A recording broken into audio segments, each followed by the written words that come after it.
wanted to talk just briefly about what we've accomplished so far this legislative session and then answer any questions you might have.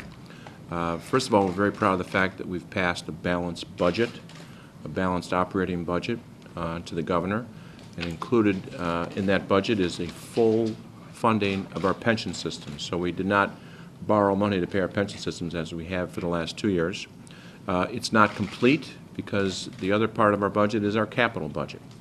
That has not yet passed. Hopefully the House can pass that tonight, and if not, we'll just have to come back and pass that later.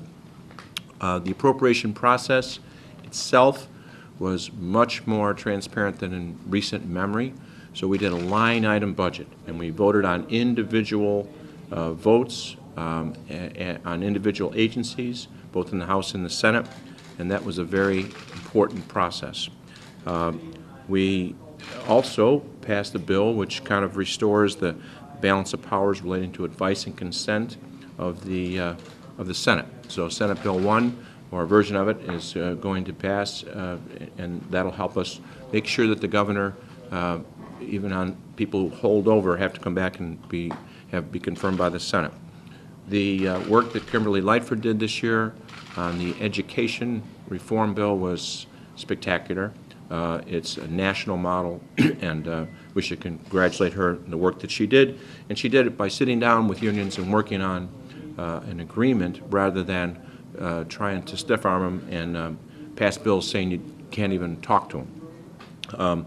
The Senate passed a historic workers' comp reform bill, which is now pending over in the House. We hope that they would pass it, but that's another major accomplishment. That's the number one issue that the business climate, which has improved dramatically, but that's the number one issue to help the business climate in the state.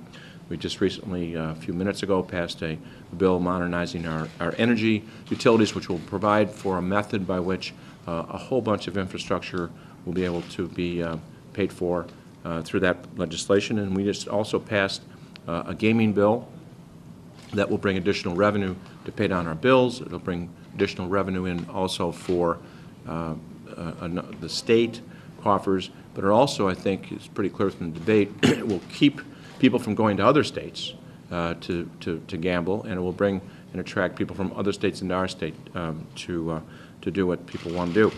So with that, I'd be more than happy to answer any questions. What are you going to do about the unpaid bills? Well, the unpaid bills is still a problem. We advanced legislation in the Senate that did not pass because you need 3/5 vote. You need a Republican to explain how they're going to pay what Judy Bar-Topinka says is about $6.2 billion from this fiscal year. Our proposal, Senator Sullivan's proposal, was real simple. It was real simple. It was, we owe $6 billion. Let's pay it off $1 billion a year for 7 years, paying a little bit of interest, and it's in the budget because we cut our budget enough to pay for it, and as yet we don't have the votes. So it's going to be up to the Republicans to decide how they want to have the people who are owed money, governments that are owed money, doctors and hospitals that are owed money, how they expect to be paid. In the meantime, what do you tell people who are owed money? Well, if we don't do anything, they have to go to the Court of Claims and sue the state, and that would be disastrous. Does the gaming bill suddenly make the governor more relevant? The governor is always relevant. The governor is one who has to sign these bills, and if he doesn't sign them, that shows you how relevant he is. And have you had a discussion with him about this particular proposal, given he's previously cast doubt on it? Yes, I have, and I think that the important thing about the gaming bill is people are concerned about the number of additional riverboats. But if you look at the four, well, I guess they're not riverboats, casinos, the 4 locations that are new besides Chicago are all right on the borders of Illinois.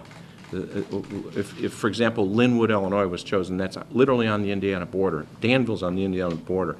And Park City and Rockford are real close to Wisconsin. So I think that's something that the governor should really look at. Has he indicated that he's amenable to this plan, because he had said before that 5 casinos is way too top-heavy? Well, I think, once again, you know, you have to really sit down and consider the implications. It's a very complicated bill. I think I would urge him to take the time necessary to make his decision. Yeah, Mr. President, how much latitude does he have on the amendatory veto on the casinos? Well, as long as he follows the Constitution and doesn't, totally rewrite the bill. We have rules in both the House and the Senate that talks about what the governor's powers are with regard to amendatory vetoes. As long as he complies with our rules, he can certainly make an amendatory veto. I'm wondering how much you could take out and leave in the Chicago casino and, 86 some of the Well, rest. it's been interpreted by courts, and we have rules, and he should just look at those rules and decide before he makes an amendatory The veto. workers' comp blow-up bill, is that going to get called tonight, do you think? You know what, I think we have to wait and see what the House does there. The workers' comp bill, which we passed, which is the most important business climate bill you can possibly pass, is pending over in the House, and we're not done yet, so we'll see. Are you open to any changes, any further compromise on the workers' Oh, comp? I always have been. The whole bill is a compromise. We've been compromising to get to the bill, the position that it's in right now. I think it's really kind of, sounds like an intramural Republican dispute, an intramural dispute among certain interests in the business community. So whenever they work out their differences, I would be open to any of those things. Since the lame duck session, the legislature. You mean the post-election session? Yes, postal, you've done income taxes, death penalties, civil union, gambling, remap, education reform.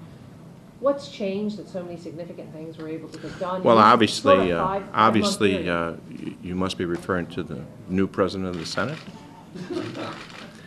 We've been working together. I get along with the Speaker. We try to work on things together. We get along with the Governor. In many areas, we have cooperation with the Republicans, and so I think that's part of it. And we've been making very tough choices. The Governor introduced a budget that was out of whack. We cut in the Senate eventually over close to $2 billion. So we've been making tough choices. We've been telling some of our friends in labor that, the things are different now. So we've been making tough choices, and I think making a lot of accomplishments.